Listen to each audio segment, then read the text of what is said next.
கிட்ட இல்லாததை நினச்சி வருத்தப்பட்டு ஏங்குவதை நிறுத்திட்டு உங்கள் லைஃப்பில் இப்போ என்ன இருக்கோ அதனுடைய முக்கியத்துவத்தை பயன்பாட்டை பார்க்கறதுக்கு பேர் தான் நன்றி உணர்வு. 90% மக்களை விட உங்களோட லைஃப் பெட்டராக தான் இருக்குது. நீங்கள் நினைக்கிற அளவு உங்கள் லைஃப் ஒன்றும் மோசம் இல்லைன்னு உணர்வதே நன்றி உணர்வு. என் அன்பு உறவுகளே, உங்களுக்கு 3 வேளை சாப்பாடு கிடைக்குதா? போட்டுக்க நல்ல ட்ரெஸ் இருக்கா?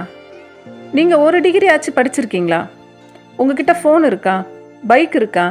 நீங்கள் நைட்டு சேஃப்டியாக படுத்து தூங்குறதுக்கு வீடு இருக்கா? உங்கள் கூட அப்பா அம்மா இருக்காங்களா? உங்களுக்கு குழந்தை இருக்கா? கல்யாணம் ஆயிடுச்சா? ஏன் கேட்குறேன் தெரியுமா? நல்ல சாப்பாடு சாப்பிடாம அரை வயிறு சாப்பாடோடு பட்டினியாக இருக்க எத்தனையோ ஆன்மாக்கள் இந்த உலகத்தில் இருக்காங்க.